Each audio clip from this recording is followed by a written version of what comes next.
Olá, seja muito bem-vindo para o nosso 37º dia de leitura bíblica e do Catecismo da Igreja Católica. Graça, paz e bem, força, alegria e esperança, amor do nosso Deus nos nossos corações todos os dias. Amém. Seguimos hoje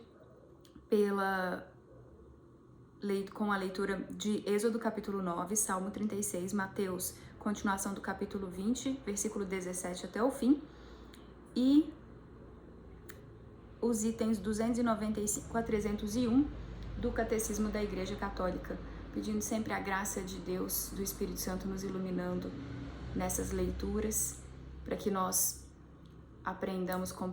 compreendamos a palavra de Deus e que essa palavra de Deus nos fortaleça todos os dias nas verdades de Deus. Em nome do Pai, do Filho e do Espírito Santo. Amém. Então seguimos com Êxodo capítulo 9.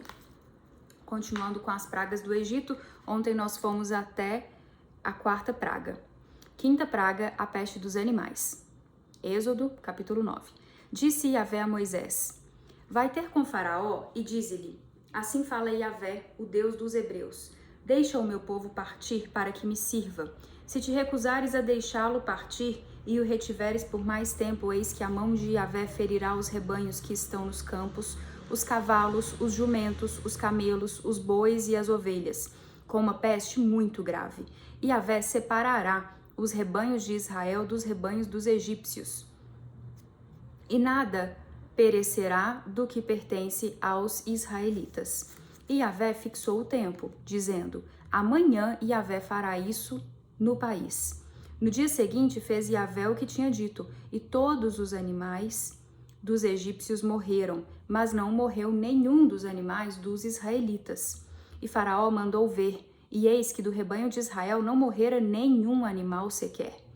O coração de Faraó, porém, obstinou-se e não deixou o povo partir. 6. As úlceras. Disse Yahvé a Moisés e a Arão: Apanhai mãos cheias de cinza de forno, e Moisés a lance para o ar, diante dos olhos de Faraó.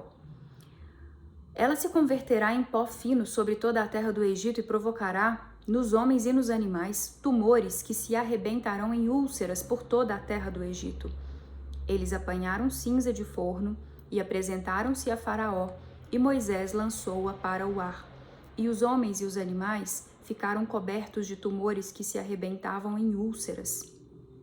Os magos não podiam manter-se de pé diante de Moisés por causa dos tumores, porque havia tumores nos magos e em todos os egípcios. Todavia, Yahvé endureceu o coração de Faraó, e este não os ouviu, como Yahvé havia dito a Moisés. 7. A chuva de pedras. Disse Yahvé a Moisés: Levanta-te de manhã cedo e apresenta-te a Faraó, e lhe dirás: Assim fala Yahvé, o Deus dos Hebreus: Deixa o meu povo partir para que me sirva, pois desta vez enviarei todas as minhas pragas contra ti, contra os teus servos e contra o teu povo, para que saibas que não há ninguém semelhante a mim em toda a terra. De fato, se eu já tivesse estendido a mão para ferir a ti e o teu povo com peste, terias desaparecido da terra. Entretanto, foi precisamente por isso que te conservei de pé, para fazer-te ver o meu poder e para que o meu nome seja proclamado em toda a terra. Ainda retens o meu povo e não queres deixá-lo partir? Eis que amanhã, a esta mesma hora, farei cair pesada chuva de pedras como nunca se viu no Egito, desde o dia em que foi fundado até hoje. Agora, pois, manda recolher os teus animais e tudo o que tens no campo, porque os homens e os animais que se acharem no campo e não se recolherem à casa, ao cair sobre eles a chuva de pedras, morrerão. Aqueles dentre os servos de Faraó que temeram a palavra de Yahvé apressaram-se em fazer entrar para as casas seus servos e seus rebanhos. Aqueles, porém, que não puseram no coração a palavra de Yahvé deixaram ficar nos campos seus servos e seus rebanhos. Disse Yahvé a Moisés: Estende a mão para o céu e cairá chuva de pedras em toda a terra do Egito. sobre os homens e sobre os animais e sobre toda a erva do campo na terra do Egito. E Moisés estendeu a sua vara para o céu. E Yahvé enviou trovões e chuva de pedras, e desceu fogo sobre a terra. E também fez cair chuva de pedras sobre a terra do Egito. Havia chuva de pedras e fogo misturado com chuva de pedras. Era tão forte que nunca houve igual em toda a terra do Egito, desde que veio a ser uma nação. A chuva de pedras feriu em toda a terra do Egito tudo que estava nos campos, desde os homens até os animais. Feriu toda a erva do campo e quebrou todas as árvores do campo. Somente na terra de Gesem, onde estavam os israelitas, não houve chuva de pedras. Faraó mandou chamar Moisés e Arão e disse-lhes: Desta vez eu pequei, e Yahvé é justo. Eu e o meu povo, porém, somos ímpios. Rogai a Yahvé, pois já bastam esses grandes trovões e a chuva de pedras. Eu vos deixarei ir, e não ficareis mais aqui. Respondeu-lhe Moisés: Depois que eu tiver saído da cidade, estenderei as mãos para Yahvé. Os trovões cessarão, e já não haverá chuva de pedras, para que saibas que a terra é de Yahvé. Quanto a ti, porém, aos teus servos, eu sei que ainda não temeis a Yahvé Deus. O linho e a cevada foram feridos, pois a cevada já estava na espiga e o linho estava em flor. O trigo e o centeio, porém, não sofreram dano, porque eram serôdios. Saiu, pois, Moisés da presença de Faraó e da cidade e estendeu as mãos para Yahvé. Cessaram os trovões e a chuva de pedras, e não caiu mais chuva de pedras, e não caiu mais chuva sobre a terra. Faraó, porém, vendo que tinham cessado a chuva, as pedras e os trovões, continuou a pecar, e endureceu o seu coração, ele e os seus servos. O coração de Faraó se endureceu e ele não deixou partir os israelitas, como Yahvé havia dito a Moisés. Finalizado Êxodo capítulo 9, vamos agora para Salmo 36. E antes faremos o nosso louvor do Salmo 117. Aleluia! Louvai Yahvé, nações todas, glorificai-o todos os povos, pois seu amor é forte e sua verdade é para sempre. Amém. Esse foi Salmo 117, agora o 36. Malícia do pecador e bondade de Deus. Do mestre de canto, do servidor de Yahvé, de Davi. O ímpio tem um oráculo de pecado dentro do seu coração. O temor de Deus não existe diante dos seus olhos. Ele se vê com o olho por demais enganador para descobrir e detestar o seu pecado. As palavras de sua boca são maldade e mentira. Ele desistiu do bom senso de fazer o bem. Ele premedita a fraude em seu leito, obstina-se no caminho que não é bom e nunca reprova o mal. Yahvé, o teu amor está no céu e tua verdade chega às nuvens. Tua justiça é como as montanhas de Deus, teus julgamentos como o grande abismo. Salva os homens e os animais, Yahvé, como é precioso, ó Deus, o teu amor. Deste modo, os filhos de Adão se abrigam à sombra de tuas asas.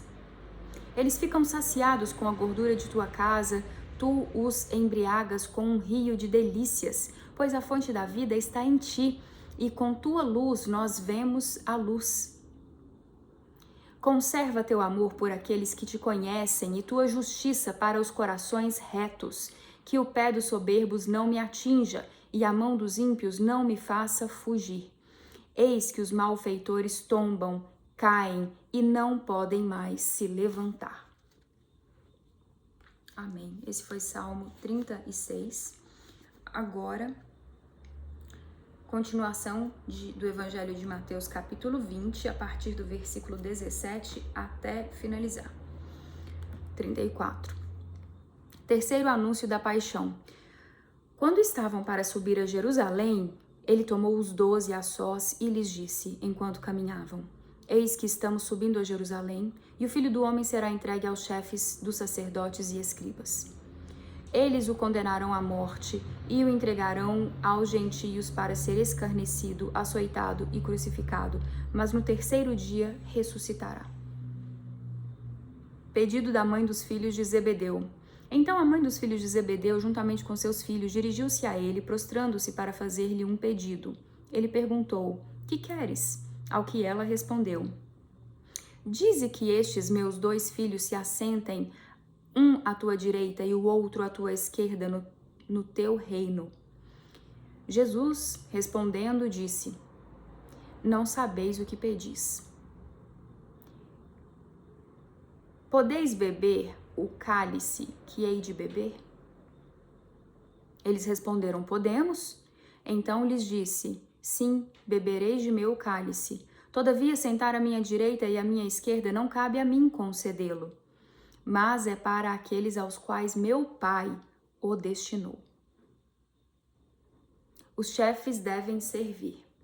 Ouvindo isso, os 10 ficaram indignados com os 2 irmãos. Mas Jesus, chamando-os, disse: sabeis que os governadores das nações as dominam e os grandes as tiranizam. Entre vós não deverá ser assim. Ao contrário, aquele que quiser tornar-se grande entre vós, seja aquele que serve. E o que quiser ser o primeiro dentre vós, seja o vosso servo. Desse modo, o Filho do Homem não veio para ser servido, mas para servir e dar a sua vida como resgate por muitos. Os 2 cegos de Jericó. Enquanto saíam de Jericó, uma grande multidão o seguiu, e eis 2 cegos sentados à beira do caminho. Ouvindo que Jesus passava, puseram-se a gritar: Senhor, filho de Davi, tem compaixão de nós. A multidão repreendeu-os para que se calassem, mas eles gritavam ainda mais alto: Senhor, filho de Davi, tem compaixão de nós. Jesus parou, chamou-os e disse: que quereis que vos faça? Responderam-lhe: Senhor, que os nossos olhos se abram. Movido de compaixão, Jesus tocou-lhes os olhos e imediatamente eles recuperaram a visão e o seguiram.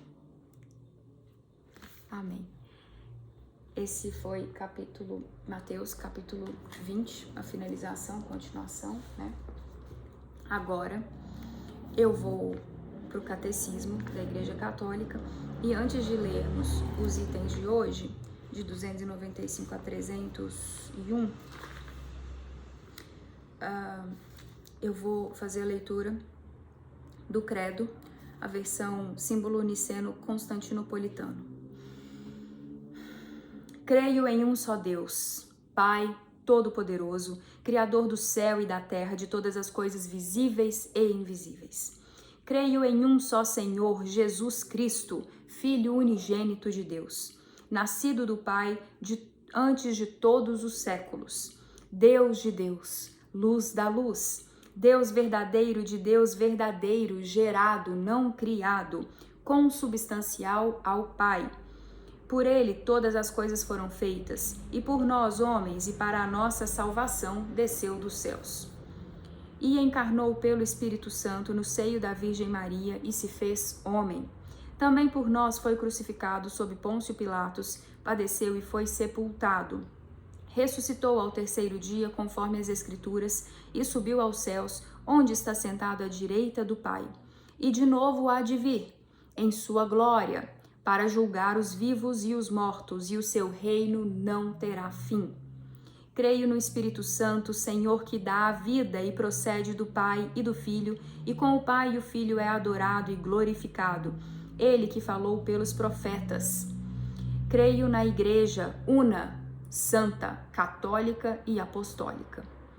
Professo um só batismo para a remissão dos pecados e espero a ressurreição dos mortos e a vida do mundo que há de vir. Amém. É lindo demais, né? Agora,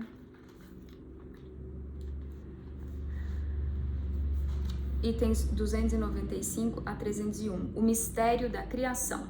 Deus cria por sabedoria e por amor. Cremos que Deus criou o mundo segundo sua sabedoria. O mundo não é produto de uma necessidade qualquer, do destino cego ou do acaso. Cremos que o mundo procede da vontade livre de Deus, que quis fazer as criaturas participarem de seu ser, de sua sabedoria e de sua bondade. Porque criaste todas as coisas, por tua vontade é que elas existem e foram criadas. Apocalipse capítulo 4. Como são numerosas, Senhor, tuas obras, tu fizeste com sabedoria. Salmo 104. O Senhor é bom para todos, compassivo com todas as suas criaturas. Salmo 145. Deus cria do nada, entre aspas. Cremos que Deus não precisa de nada pré-existente nem de nenhuma ajuda para criar. A criação também não é uma emanação necessária da substância divina. Deus cria livremente do nada. Que haveria de extraordinário se Deus tivesse tirado o mundo de uma matéria pré-existente? Um artifício humano, quando se lhe dá um material, faz dele tudo o que quer. O poder de Deus, no entanto, manifesta-se precisamente quando parte do nada para fazer tudo o que quer. A fé na criação a partir do nada é atestada na Escritura como uma verdade plena de promessa e de esperança. Assim, a mãe dos 7 filhos os encoraja ao martírio. Não sei como viestes a aparecer no meu ventre, nem fui eu quem vos deu o espírito e a vida. Também não fui eu quem deu forma aos membros de cada um de vós. Por isso, o Criador do mundo, que formou o ser humano no seu nascimento e dá origem a todas as coisas, ele, na sua misericórdia, vos restituirá o espírito e a vida. E isto porque agora vos sacrificais a vós mesmos, por amor às suas leis. Eu te suplico, filho, contempla o céu e a terra e o que neles existe. Reconhece que Deus os fez do que não existia e que assim também se originou a humanidade. Citação de 2 Macabeus, capítulo 7. Visto que Deus pôde criar do nada, pode, pelo Espírito Santo, dar a vida da alma a pecadores, criando neles um coração puro, e aos falecidos a vida do corpo pela ressurreição. Ele que vivifica os mortos e chama à existência o que antes não existia. Romanos 4. Visto que por sua palavra pode fazer resplandecer a luz a partir das trevas, pode também dar a luz da fé àqueles que a desconhecem. Deus cria um mundo ordenado e bom. Por Deus criar com sabedoria, a criação tem uma ordem. Tu dispuseste com medida, número e peso. Citação de Sabedoria, capítulo 11. Feita no Verbo eterno e por meio dele, imagem do Deus invisível. A criação está destinada, dirigida ao homem, imagem de Deus, chamado a uma relação pessoal com ele. Nossa inteligência, por participar da luz do intelecto divino, pode entender o que Deus nos diz por sua criação, sem dúvida não sem grande esforço e em espírito de humildade e de respeito diante do Criador e de sua obra. Originada da bondade divina, a criação participa desta bondade e Deus viu que era bom e era muito bom. Citação de Gênesis, lembrando que essa tradução do original grego, a palavra, não lembro se é grego, mas do original, da versão original, a palavra pode significar bom e belo, belo e bom. Que a beleza é um aspecto, uma força, uma verdade de Deus. Pois a criação é querida por Deus como um dom dirigido ao homem, como uma herança que lhe é destinada e confiada. Repetidas vezes a igreja teve de defender a bondade da criação, inclusive do mundo material. Deus transcende a criação e está presente nela. Deus é infinitamente maior que todas as suas obras. Sobre o céu se eleva a tua majestade. Não se pode medir sua grandeza. Citação de Salmo 145.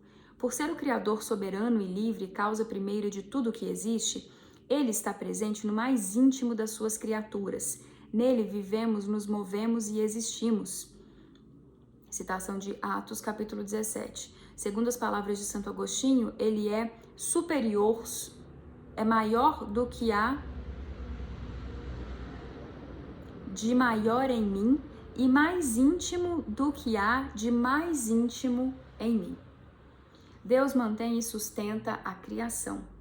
Depois da criação, Deus não abandona sua criatura a ela mesma. Não somente lhe dá o ser e a existência, mas também a sustenta a cada instante no ser. Lhe dá o dom de agir e a conduz a seu termo. Reconhecer esta dependência completa em relação ao Criador é uma fonte de sabedoria e liberdade, alegria e confiança. Sim, amas tudo o que existe e não desprezas nada do que fizeste. Porque, se odiasses alguma coisa, não a terias criado. Da mesma forma, como poderia alguma coisa subsistir se não a tivesses querido? Ou como poderia ser mantida na existência se por ti não tivesse sido chamada? A todos, porém, tratas com bondade, porque tudo é teu, Senhor, amigo da vida. Citação do livro de Sabedoria, capítulo 11.